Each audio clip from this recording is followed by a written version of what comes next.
Running Sentences presents Dark Convent Kingdom Part 5. The Timing of Things. The move to get out of this castle and escape it with their lives once again takes over for Brick and Sylvia. The problem remains for the duo that they still have no idea how they might get out of here. This story is written and narrated by Michael Hunnery. It is a work of fiction, so any names, characters, businesses, events, and situations within this story are products of the author's imagination. Any resemblance to real people, situations, characters, businesses, events, and/or fictional businesses, characters, events, and so on and so forth is purely coincidental. Copyright 2026, Michael Hunnery, all rights reserved. Not feeling his best, but more than willing to sacrifice that if it meant getting out of here, Brick marched out into another hallway. This was another one of those ones that had red carpet, dark nooks and crannies, and was barely lit by any torches. They looked both ways, trying to see if they could figure out a way out of here. "We should take it slow," Sylvia said. "No, that would put us at risk of being found, Sylvia, which we don't want." "Well, the same thing could happen if we rush. We don't know what lies ahead." "A compromise, then? Will you move quickly as we dare?" "Fine, but you will listen to me when I say slow down and take a moment. Your skin is still very green after all." To help support him as he felt like he was about to fall over, Sylvia put her arm under his shoulders and grabbed his back.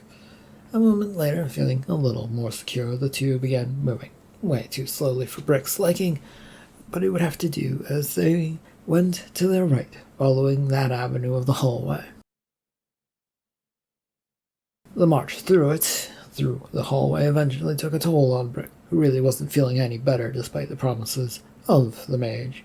He was starting to suspect that the whole thing had been a sort of sham that really actually placed a curse on him of some sort. At the urging of Sylvia, they had entered a nearby room and found an office study, with her dumping him into a nearby chair. The room was lit, though not brightly, giving an eerie atmosphere as they looked about the room and the desk in front of them. "So what do we have here?" "A place that has some answers, maybe?" Brick said, feeling rather nauseous. "I hope so. There is a book on the desk that says secret." Shaking his head to Sylvia's words, Brick did his best to sit up in the chair, but the move had him feeling dizzy and queasy. "That feels a bit wrong." "Like a trap?" Sylvia asked. "I mean, everything here feels like it's setting us up for a trap or some other thing." "Yeah, that's true," Sylvia said, nodding along. "But if we don't take a chance on some stuff, we'll be stuck here, won't we?" "You're in more control of the situation than I am right now. Do what you will, but I will get a told you so at some point if it goes wrong."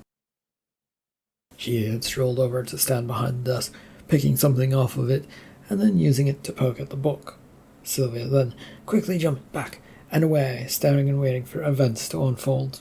When nothing happened, she dropped the sort of stick pen thing that she had picked up and then picks up the book. "Let's see, a secret book with fun secrets? What do you hide?" she asked, mostly to herself. "Nothing good, probably."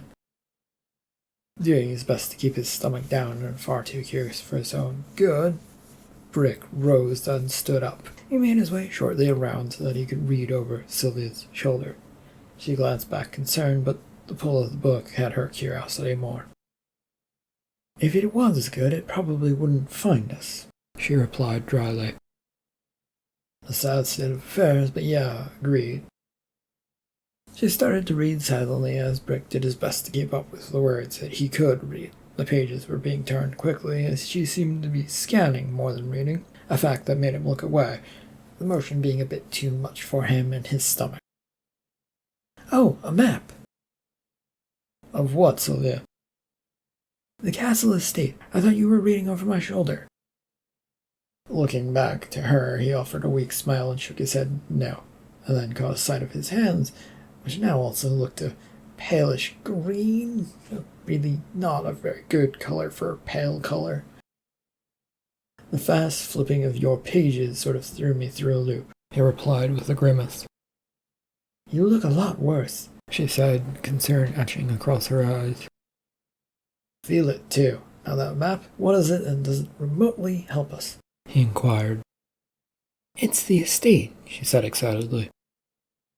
He looked to her with a look that he hoped said, tell me more, but she really didn't respond to anything beyond that. A detailed one or just an outside look of what this castle has to offer? The outside parts of the castle. You know a lot about maps for someone who struggles with reading. I had a need to know about how to get around countries and cities, so I did learn about maps. Fair enough. We should keep this, though, she said. Are you going to lug a book around now? He asked in response. The plan was only to take these pages and rip them out. He nodded, and then his stomach sank, a feeling of the contents bubbling up and about and ready to come out. A glance to Sylvia and then a wild look around. He managed to sprint off to the corner of the room, vomiting. Sylvia kept her distance as he heaved the last of whatever was in his stomach out of him. Unsteadily he rose from his bent position as he looked over to her. She grimaced, but offered. You're not actually green anymore, but you look rather pale looking. I feel exhausted, he grumbled. Well, that's what you get for rushing to find a way out of here. He shot an annoyed look at her as he leaned against the wall, supporting himself, and shook like a trembling leaf. It felt like a great relief had washed over him, but at the same time, he still didn't feel like he was doing all that great. Thanks for the vote of confidence. Oh, you're welcome. I'll check the rest of this room. You should get out of here, though. I'm sure the smell is not going to do you any favors. You can survive it? He asked rather incredulously. With a shrug, she began looking over what else she might find. The fresh air out in the hallway was nice, and he stood there for a moment, taking it in. This didn't last long, though, as he felt the cold air breezed past, making him shiver for a moment. He looked down both ends of the hallway to see if he could spot where that breeze had come from, but there was nothing to show him what had happened.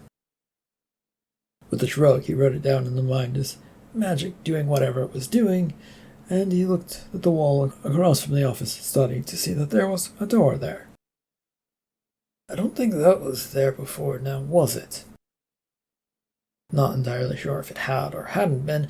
He took a few steps over towards it. The hallway was a good 15 feet across from one wall to the other, so it took more than a few steps to get there. Brick was studying it as he walked a little bit closer, hoping to find some detail that told him what was off about this. His guts and brain were already yelling that at him, but still he wanted to be absolutely certain, sure as he walked closer. Nothing was off, though, and he reached for the door handle. It swung open to reveal a small, comfortable space. It was more of a closet, but one filled with clothes and other sundries one might need. Careful not to fully step inside, Brick kept a foot in the doorway so that the door wouldn't suddenly close on him. What are you doing, Brick? He looked over her shoulder to see Sylvia emerge from the other room and waved her over. She came over to the doorway, stopping there and going no further. A weird closet appeared, and it's got some stuff we might use. How did it appear? I'm gonna go ahead and guess magic, he said with a shrug and a grimace. And you simply went strolling in it, not questioning it? Well, magic hasn't done anything bad to us yet, and besides, I kept my foot in the door as I peeked in. You go from feeling sick to exploring without a single thought in your head. That hit to your skull must have done a number. He gave her a dirty look and grabbed a shirt and pants from the rack of clothes, holding them out in front of her to see. I'm only grabbing these, okay? Do it quick. You do need new stuff since you have blood stains and vomit all over your shirt and pants. I'll give you some privacy by looking away. No need, it's just a shirt and pants, and you have underwear on, so you aren't going to see anything. Though, as a princess, I'm sure you've seen a lot of men in various states. Sylvia opened her mouth to protest as a deep red hue came to her face. Pleased with himself, and able to keep her at least a little surprised, he pulled off his shirt. It had become quite a mess of green, red, and brown from wear and tear out in the desert. Where did you get those? Get what? Your scars? Much of his chest was crisscrossed with nicks, cuts, and a few deep healed-over wounds. Oh, yeah, that's my complicated thing. For the most part, I will say I greatly disappointed someone who had a weapon and had the ability to use it very well, he replied. That doesn't answer the question I had, she insisted. Okay, life has been rough for me, and I had people who didn't like me as I was growing up. They trained me as part of a gang to do their wishes. When I failed, he let his words trail off, letting her figure out the rest on her own. While she was busy with that, he got the shirt on and then got rid of the pants so that he could pull on new ones. Even your legs? She said, rather horrified when she saw his legs. Yeah, I wasn't a very good person, and, you know. Have you ever had the chance to be good for anyone? I guess to you, yeah. Other than that, it's sort of been chains, whips, and swords used against me to make me do the right thing, or the right thing for these people. Shaking her head in frustration, she looked away as he finished putting his pants on. He took a quick look about the space, gathering up another set of clothes that looked like they might fit her. Here, you might want some different clothes. I know that the princess in you probably wants to get changed and out of your dirty clothes. Do you continually think so little of me? Huh? No? I thought you might want to get out of those dingy-looking pants and shirt you're wearing. Then say that and not make a remark about how I'm a princess. It's demeaning, and I'm starting to see why you got your ass handed to you so many times before. Right, sorry, you do you. She took the clothes from him and looked them over with a careful eye. Then, with a shake of her head, she stepped in as he stepped out to give her the room. Don't look, okay? You get to hide your scars? Yes, I do. With his foot in the doorway to be safe, he turned and looked away towards the hallway. He really did want to look at her, but having made an ass out of himself lately, felt like a smart action to hold off for the moment. A moment later, her hand touched his arm, and he looked over. All right, we're fitted with new clothes and a mission to get out of here once again. And since I feel better, we can move about quicker. How do we accomplish getting out of here? Your map doesn't provide much, does it? He asked. Not exactly, no, Brick. As we saw, it gives us an outside view of the castle. There's a nearby river, and lots of sand, and a skirt wall, but other than that... So we find windows, and we will be able to figure out some of the stuff of where we are, you mean? Yeah, we could do that, she replied. Then our job is to find a room in this hallway that has a window, or windows, which seems like it won't happen, does it? No, it seems unlikely, but getting out of here keeps us alive. Our only other choice is to go find the king and queen, and telling them we will do whatever they want. Which is interesting and weird, since we haven't seen them much ever since that time we met both of them. True. You'd think they'd watch over us more, or maybe they are and we just haven't seen it. But something is up with them. Fully exiting the closet, the two began heading down the hallway in search of new doors. Their conversation carrying on. I wouldn't put it past them to have all of this be exactly what they wanted. Sylvia gave him a side eye and a frown. And what exactly do you mean by that? All of this, all of the running around, running into rooms, trying to escape, and so on and so forth, is planned. They know we try it, and they want us to. I mean, that makes sense because they seem to be ahead of us with training and other things, but at the same time, how and why would they go through all that effort? Sylvia asked. To get us where they wanted us for their plan to work. If it's complicated and it works, then it's just plain worked, or so I've heard from others. Not exactly sure what all that means fully, though, but I mean, if they tire us out through letting us do what we want. How much education are you missing out on? She asked with a raised eyebrow. Probably more than most, and definitely a ton when it comes to royals. Yes, you certainly have a lot of learning to do. Might be a little late for that with me, but for now, sure. Can we go back to checking for doors? He asked. Yeah, when we come across some. They'd been walking and talking at a good clip, and Brick decided to glance backwards to see where they'd come from, and to see if they'd actually missed any, since he'd sort of been distracted. None stood out, and the room they had found were now gone from view. This place gets weirder the more we walk about it, a giant puzzle that makes no sense. Maybe that's how we get out. Now I think it's my turn and I have to ask, what do you mean, Sylvia? Much like this is all set up to make us jump through hoops for their amusement or because it helps bring us together or something, we're thinking too straight line for our own good. I see, I think. But also, what? How would or should we find a way to think around this? I'm not smart enough for whatever you're thinking, by the way. We've been going straight towards where we think the windows might be. If we don't go that way, we'll be able to get where we want. Nodding along, Brick was not sure he understood, but he was willing to give it a shot. Problem. We've been following the path that is directed for us, mostly straight through hallways that don't offer turns, so. Look for the first room off, and see if it has more than we can see.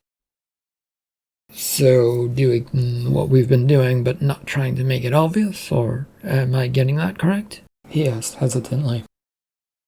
She thought about it for a second before nodding yes. It was a plan, though he wasn't sure of it, so he shrugged, and he would go along with it. They carried on down the hallway, though he did have the thought of going back to the closet to see where it might lead. He wasn't sure it had another door out there, and it didn't appear to have much, but it was something out of the ordinary. I have a question for you while we walk, she asked, breaking into his thoughts. About my past, Sylvia? No, not that. I wondered what you thought about magic. Of her, and that entity that came to you and then to me. Well, I haven't really thought much of them. Is there something wrong? I was wondering how much we can trust her. She showed up when it was convenient, and then disappears without really helping us. She comes across sort of like a god of sorts, with the way she does help out, often in a sort of obscure manner that's not really pushing us towards an answer.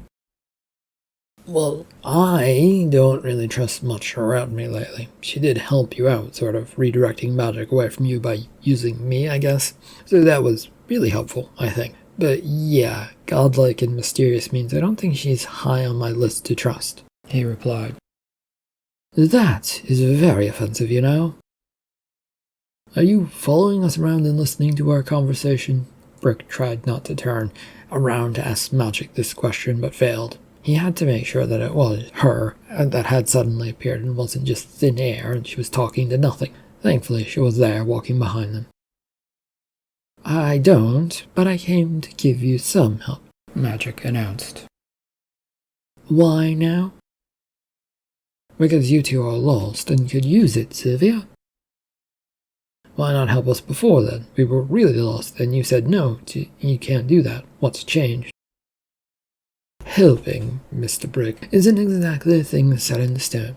There are times I can and cannot interfere with the world. I'm pretty sure I made this clear last time. Please don't make me repeat myself. I don't have much time here. Did you make that closet appear back then? Sylvia asked while jamming her thumb in a backwards direction. The airy figure of Magic looked back as she floated along with them. That was a bit of a neat thing, right? It was you, then, trying to help us out? Brick asked with a raised eyebrow to Magic.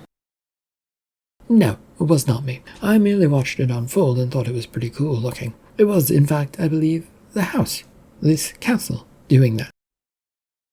The two came to a stop and slowly turned to face this godlike entity that smiled at them in return.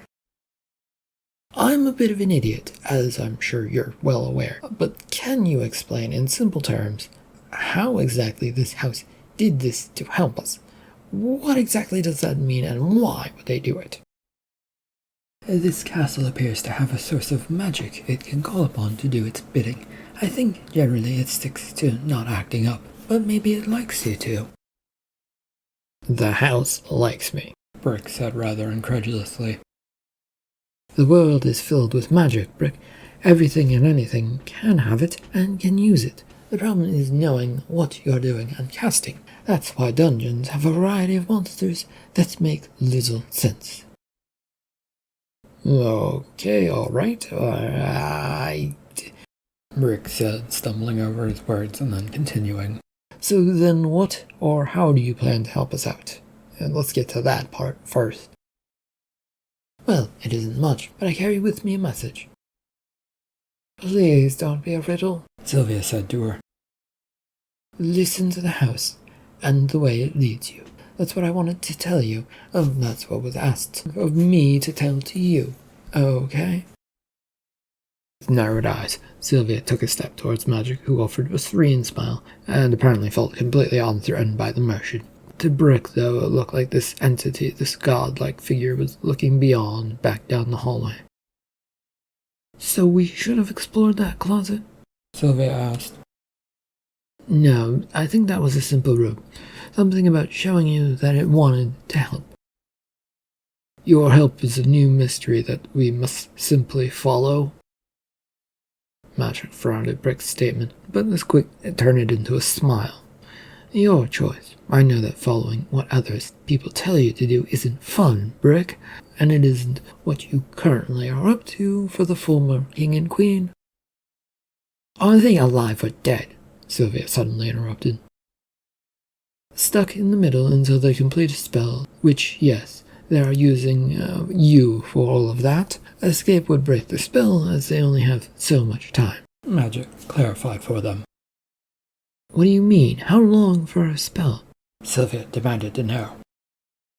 From what I understand, I cast it recently, and it can certainly last a month before fading, but that is only on the periphery of what I know about this spell. It is foreign magic to me.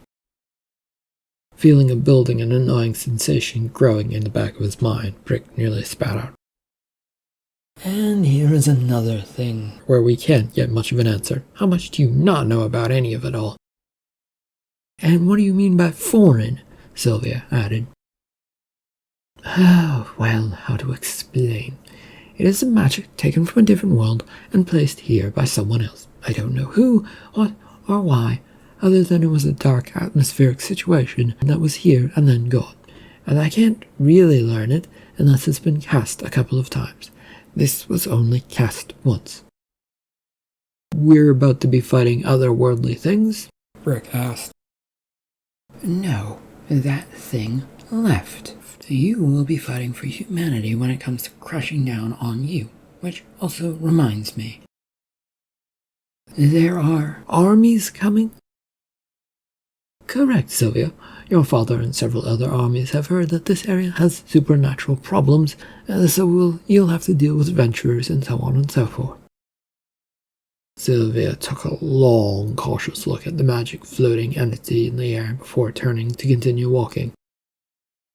I noticed you didn't say, come for me, Sylvia pointed out. Well, I don't believe that they are doing that, no.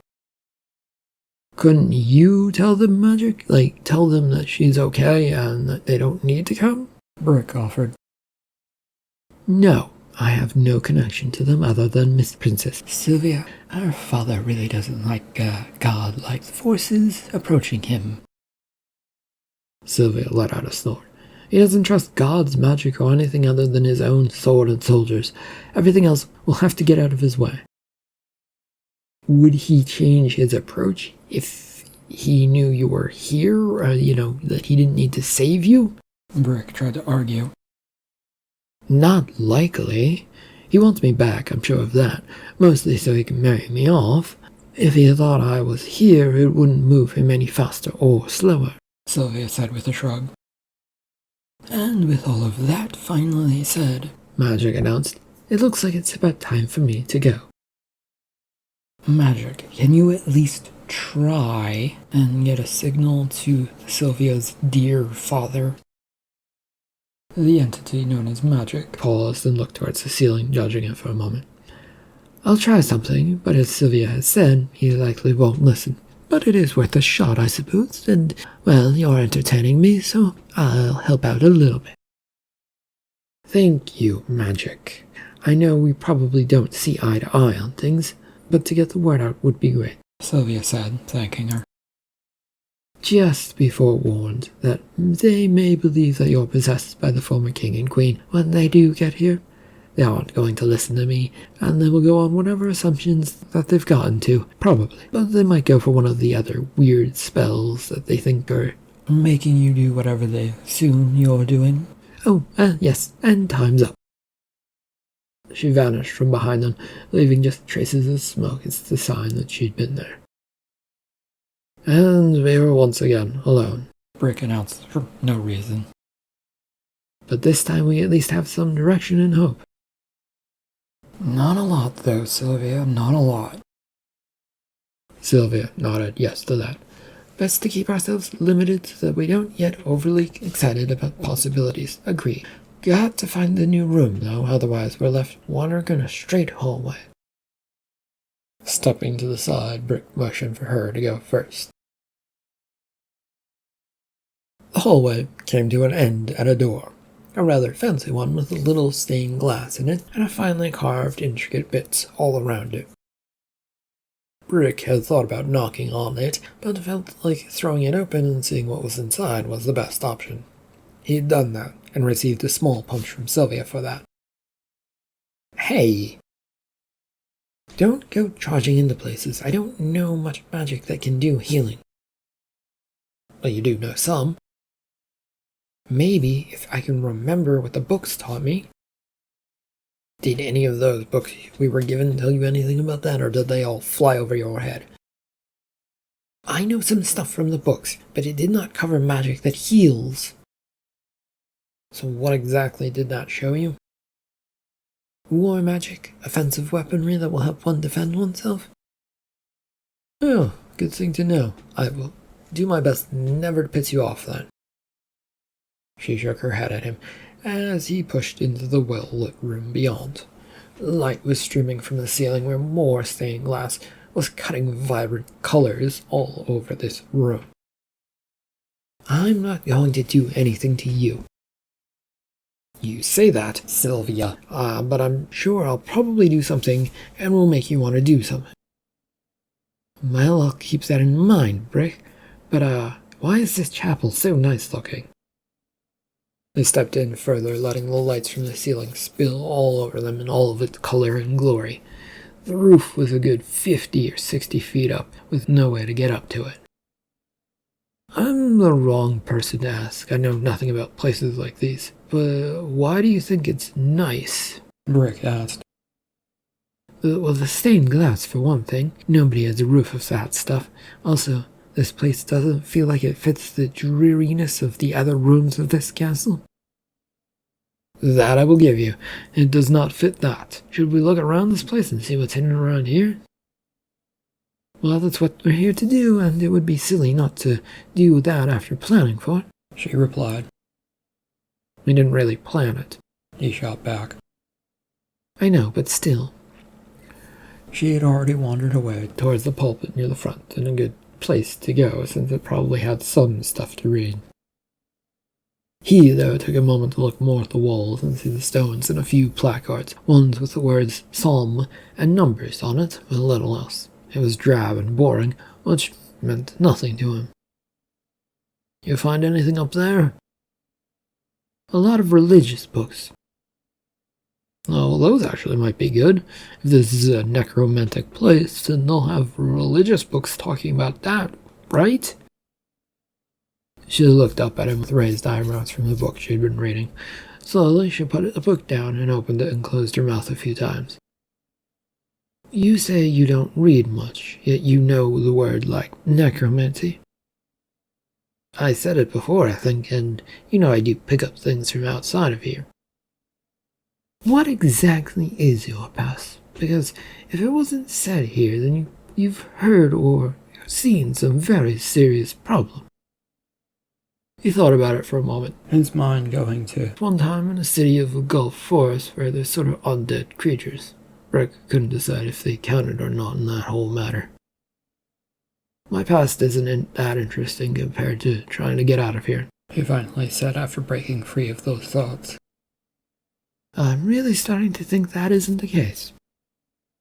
It is, too. And what do those books say? Well, what secrets about religion do they hold? Give me a moment and let me do a little more reading, okay? I've got nothing better to do than hold on for the moment. She kept reading, ignoring him, and then came to a stop, eyebrows raising. This is not good at all. End of Part 5 of Dark Convent Kingdom. Thank you for listening.